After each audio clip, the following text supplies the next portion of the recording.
Akada Children Book Festival.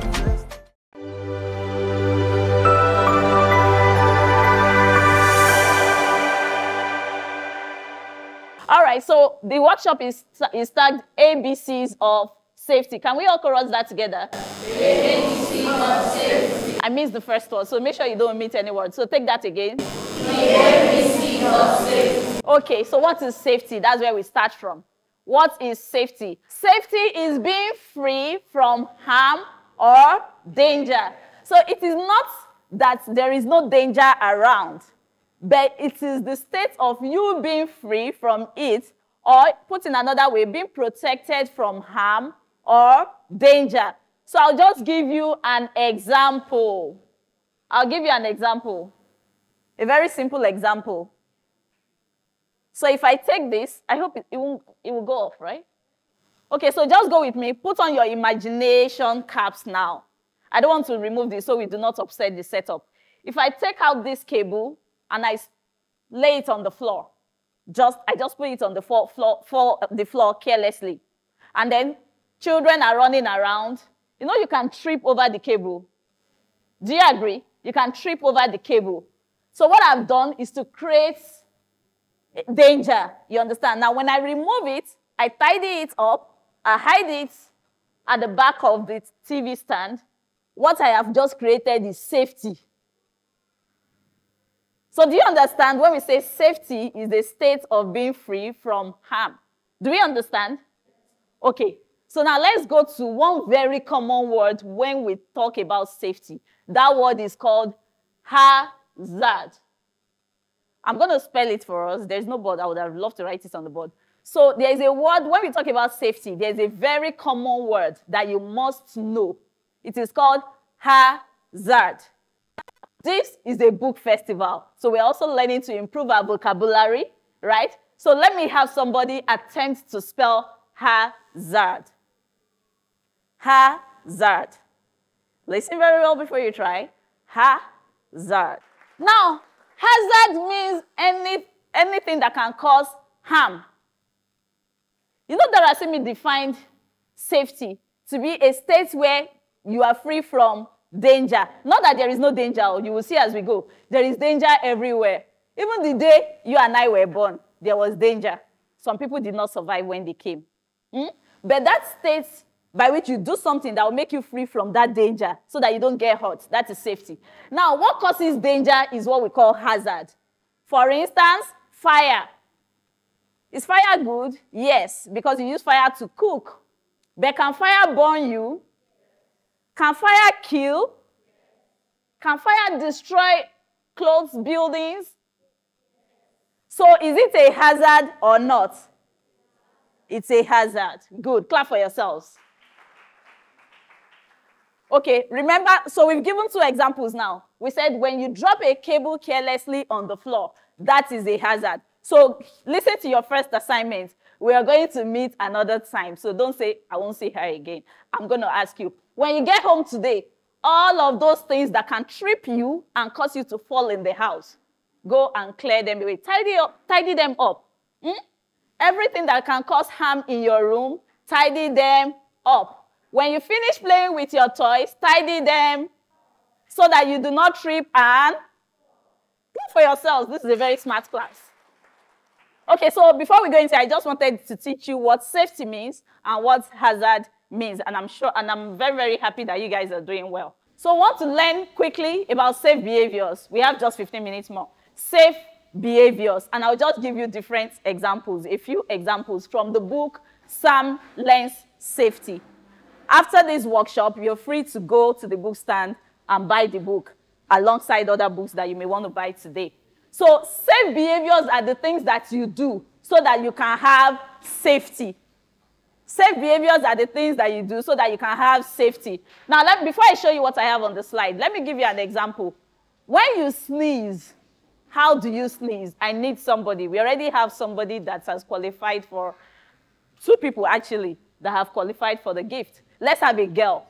When you sneeze, come out and demonstrate the safest way to sneeze. The first person to, okay. So let's have you. A girl, please. We already have 2 boys. Please clap for her, encourage her. Don't worry, everybody is going to participate at some point. We're going to learn a song. All right? Your name? Manuela. Okay.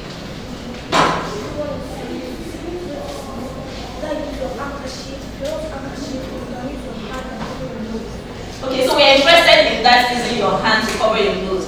How do you do it? Can you demonstrate for us? I'm pretending to sneeze. Please move away a little. Yes. So act like you're gonna sneeze. Did you see that, everybody? Okay. So Emanuela, we want you to do it again. And please, you can hear me from any corner, right? So please project a little louder and teach us how to sneeze.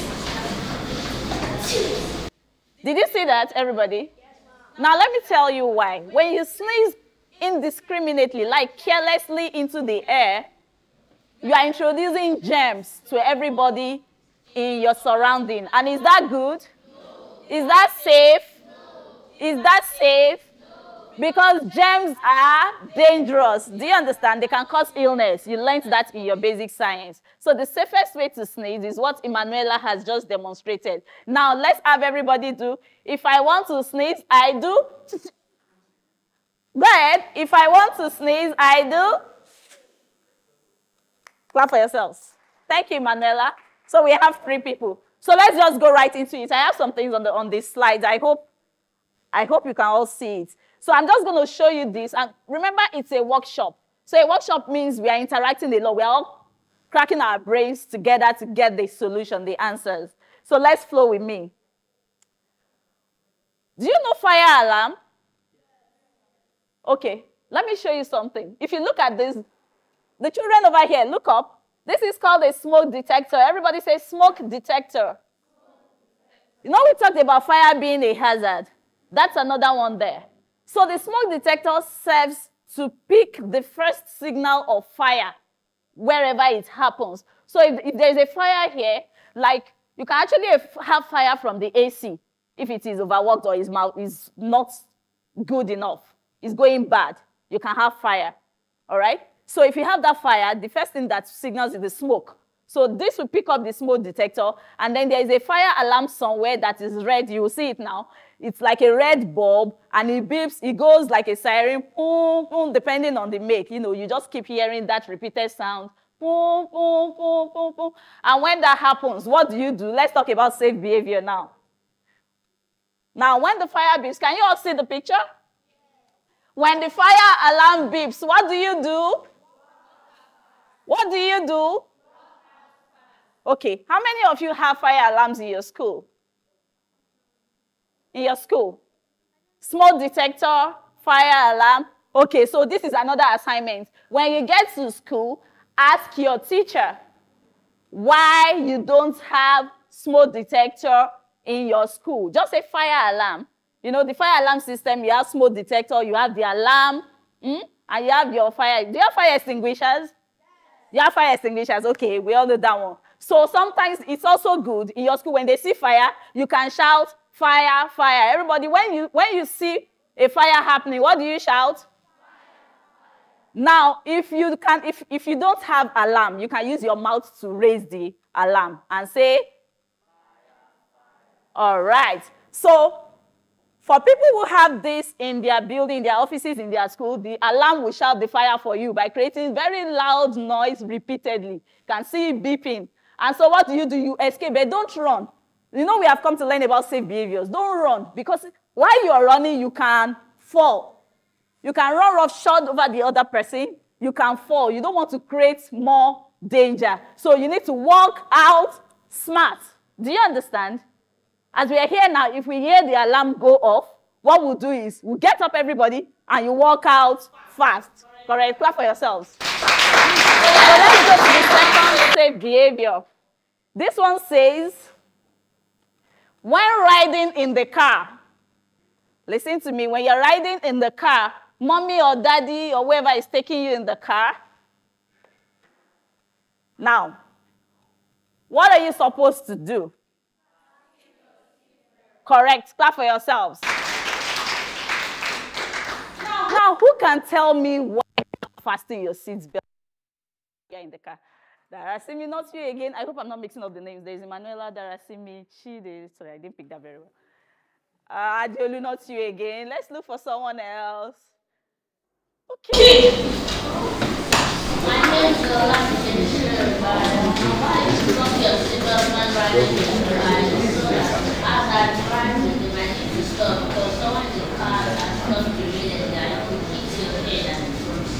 This guy is a professor. I don't need to. Do I need to explain again? Please clap for Olamide. Clap for Olamide. I'll explain to you.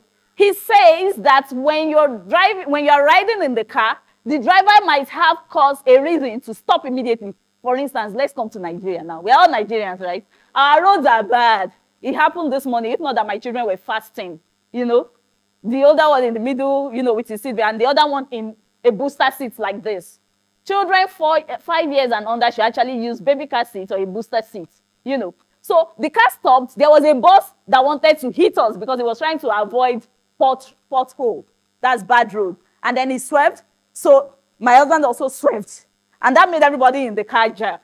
And the children could have bumped into the chair in front of them, like hit their head, as Olamide said. But because they were belted, that did not happen. So that is a safe behavior. So the next time you're riding with daddy or mommy, those of you that like crying, when they put you in the car seat, we have these little children here, or you don't want to fasten your seat belt, please ensure you always fasten your... Good. Do we all agree to do that? Clap for yourselves. Now let's quickly go to the third one. The third one says, when you need to cross the highway, listen, you're walking on the road and you need to cross the highway. Please don't cross the highway. There is something better you can do.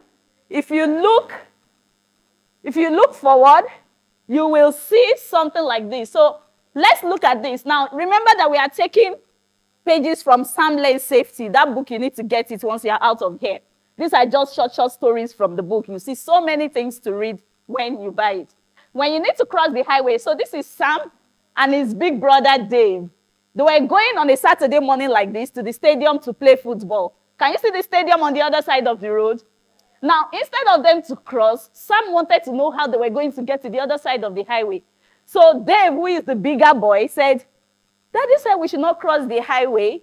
Rather, we should look for a pedestrian bridge. Now, can you see the bridge that connects this point of the road to the stadium? Okay, so that is called pedestrian bridge. Everybody say pedestrian bridge. Pedestrian bridge. Pedestrian bridge. Say that again.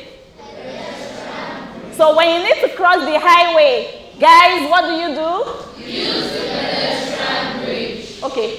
Please, can you stop talking here? When you need to cross the highway, children, what do? Use the pedestrian bridge. Okay, thank you. So we want to know that you attended this safety workshop today. When you get home, the next time you are riding on the bus or in the car with daddy or mommy, you see pedestrian bridge, or if you don't know it, ask mommy or daddy to show you. And if you can spot it, let your daddy or mommy know that you now know what a pedestrian bridge is used for.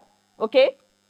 All right. So we have given examples of safe behavior. If we have more time, I'm going to ask 1 or 2 persons to tell us the example of safe behavior. So let's just quickly wrap it up by showing you some basic safety tools. We are going to use the letters, yeah? Because Sam Lane Safety is in letters from A to Z. So look at this. We are going to look at letter alphabet H, that is ha, right? Then we'll look at K, then S. Teachers, forgive me if I didn't get that right. I hope I got it. I tried. Okay, I think I messed up the H, sorry. Okay, thank you. So H, so let me just stick to the alphabet, right? That's safer. Let's stick to the alphabet. So H is for helmet. You have motorbikes at home. Some of you have your bikes, right? Your bicycle, yeah? So a safety tool is your helmet, and it helps to protect your head in case you fall. Do we agree?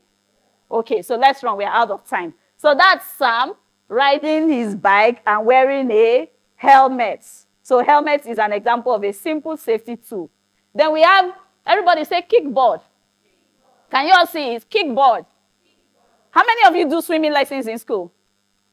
Swimming lessons. So when you go for swimming, you need to hold, yeah, we'll be out of here by that time. So you need to hold your kickboard so that you can flow. For those who are just learning how to swim, it helps you to stay in the water for a longer time, to help you kick your legs faster, and then it helps you to stay afloat, to stay on top of the water, so that you don't drown.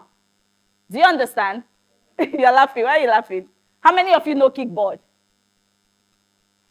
Okay. So you know what? If you do swimming in school, even if you don't do it in school, if daddy or mommy registers you maybe in a swimming pool, at a swimming pool or a hotel for swimming classes, please get life vest. Everybody say life vest. Get your kickboard. And what again? Get slippers, the anti-slip slippers. Anti-slip slippers so that you don't slip and fall. So, but remember this class, we have talked about kickboard. And that's how it is. So this is Sam's coach showing him the kickboard so that they can use it in swimming. So I've mentioned helmets as a safety tool. I've also mentioned kickboard as a safety tool. Thank you. So let's go to the third and the last one before we now learn our song. This is what? You will be surprised. Sunglasses as a safety tool. Yes, sunglasses.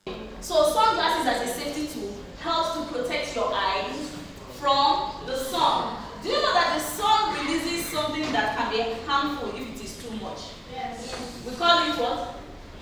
Sun rays. Sun ray, yeah? And the science name or the scientific name is UV, ultraviolet rays. But because there are little children here, let's just say sun rays. So it protects your eyes from the sun rays. So therefore, sunglasses is a simple safety tool. Do you agree? Yes. So what's the first song we learned here? Just three. Helmet, keyboard, sunglasses. And you can tell if their uses, right? Yes. Okay, they are not going to be asking now because we have a song to sing as we end the class. Can you sing the song? Yes. So we're going to sing. I'm going to teach you very briefly. As I'm singing, you repeat after me. We do that twice. Then the third time, we sing along. We sing together. Is that okay? Yes. All right. After the rain comes the shining sun. After the rain comes the shining sun. I can see the sun through my sunglasses. I can see the sun through my sunglasses. I am so thankful that my sunglasses. I am so thankful that my sunglasses shield my eyes as I look up at the sun. Shield my eyes as I look up at the sun. Now, all the children here, let's stand, move our ways as we dance to this song. Okay? So we're going to clap and sing. We have just 2 minutes. And please, if you have anything from me, please stay behind. That's me, Adejumoke and Rescue. Now let's sing. After the rain comes the shining sun. Everybody. After the rain comes the shining sun. I can see the sun through my sunglasses. I can see the sun through my sunglasses. I'm so thankful that my sunglasses. I'm so thankful that my sunglasses shield my eyes as I look up at the sun. Shield my eyes as I look up. Everybody, let's go. After the rain comes the shining sun. I can see the sun through my sunglasses. I'm so thankful that my sunglasses shield my eyes as I look up at the sun. I love you guys. Have a good time. Adejumoke Sangolana is a safety professional with over 10 years industry experience and over 15 years in early years education. With a background in petroleum engineering from Covenant University, Nigeria, she has gained professional certifications in international health and safety, various ISO management systems as a lead auditor, and is locally certified by the Institute of Safety Professionals of Nigeria since 2011.